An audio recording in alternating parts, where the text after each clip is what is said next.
العالمين والصلاة والسلام على سيدنا محمد وآله وصحبه أجمعين. அளவற்ற அருளாளனும் நிகரற்ற பேரன்புடையனுமாகிய அல்லாஹ் ஒருவனுக்கு அனைத்து புகழும் உண்டாகட்டுமா.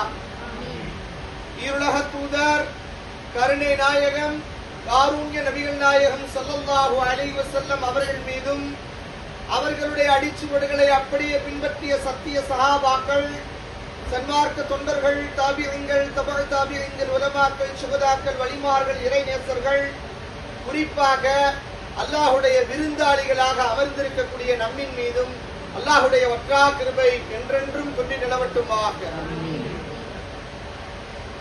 அல்லாஹு தஆலா இந்த மனித சமுதாயத்திலே எத்தனையோ படைப்புகளை அல்லாஹ் படைத்திருக்கிறான். எண்ணற்ற ஜீவராசிகளை அல்லாஹ் படைத்திருக்கிறார். ஆனால் மனித படைப்பை பற்றி சொல்லும் போது லகத கலக்கனல் இன்சான ஃபீ அஹ்ஸனி தக்வீம், மனிதனை மிக அழகிய வடிவமைப்பில் நாம் படைத்திருக்கிறோம் என்பதாக அல்லாஹ் சொல்கிறார். ஏன் அல்லாஹ் மனிதனை மட்டும் அழகா படைச்சிருக்கோம், இன்னும் நடுநிலையான சமுதாயம் ஏன் அல்லாஹ் சொல்கிறான் என்று சொன்னால், இன்று மற்ற படைப்புகளுக்கு மத்தியிலே சிந்திக்கும் போது உதாரணத்திற்கு ஒரே ஒரு படைப்பை எடுத்து பாருங்கள். வவ்வால், என்ன படைப்பு? வவ்வாலுடைய படைப்பு. இந்த வவ்வாலுடைய படைப்பு அல்லாஹ் படைத்து முடித்திருக்கிறான். ஆனால் அதனுடைய உண்ணக்கூடிய பகுதி ஒன்று, தன் கழிவுகளை வெளியேற்றக்கூடிய பகுதியும் ஒன்று. ஆனால் மனிதனுடைய படைப்பு அப்படி அல்ல. உண்ணுவதற்கும் தன்னுடைய கழிவுகளை வெளியேற்றுவதற்கும் கேட்பதற்கும் பார்ப்பதற்கும் சுவாசிப்பதற்கும் இப்படி பல இடங்களை கொடுத்து மனிதனை கௌரவப்படுத்தி வைத்திருக்கிறான், மனிதனை சங்கைப்படுத்தி வைத்திருக்கிறான். அல்லாஹு தஆலா வலக்கது கர்ரம்னா பனி ஆதம், ஆதமுடைய மக்களை நாம் கண்ணியப்படுத்தி வைத்திருக்கிறோம் என்று சொல்கிறார். அப்ப ஒரே ஒரு வவ்வாலுடைய படைப்பை நம்ம எடுத்தோம். அந்த படைப்பு என்னங்க? சாப்பிடக்கூடிய பகுதியும் ஒண்ணு, கழிவை வெளியேற்றக்கூடிய பகுதியும் ஒண்ணு. அப்ப அதனுடைய நிலைமை நினைச்சு பாருங்க, எவ்வளவு அசிங்கமா இருக்கு.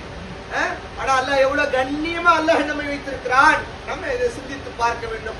அல்லாஹ் குர்ஆன்ல சொல்லும் போது கலீலம்மா தஷ்குரூன், நன்றி செலுத்துவர்கள் மிக கம்மியானவர்கள் அப்படின்னு சொல்றான். பெருமானார் ஸல்லல்லாஹு அலைஹி வஸல்லம் அவங்க சாப்பிட்டு முடிச்சா என்ன பண்ணுவாங்க?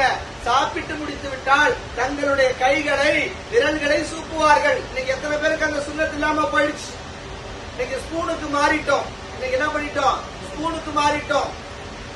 மாற்று மத கலாச்சாரத்தினுடைய அடிப்படையில் மாறிட்டோம். இந்த வினா கூடாரத்தில் இருந்தாலும் கூட யூத கலாச்சாரத்தை பின்பற்றக்கூடிய சூழ்நிலையில் யூதர்கள் நம்மை மாற்றி விட்டார்கள். அதனால்தான் ரசூலுல்லாஹி ஸல்லல்லாஹு அலைஹி வஸல்லம் சொன்னாங்க, யூதர்களை போல நீங்க ஆகிடாதீங்க.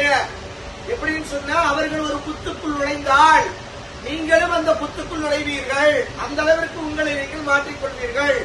அப்ப யூதர்களுக்கு மாற்றம் செய்யணும்னு சொன்னாங்க. எத்தனை பேர் இன்னைக்கு சாப்பிட்டுட்டு கைகளை சூத்துறோம் சொல்லுங்க?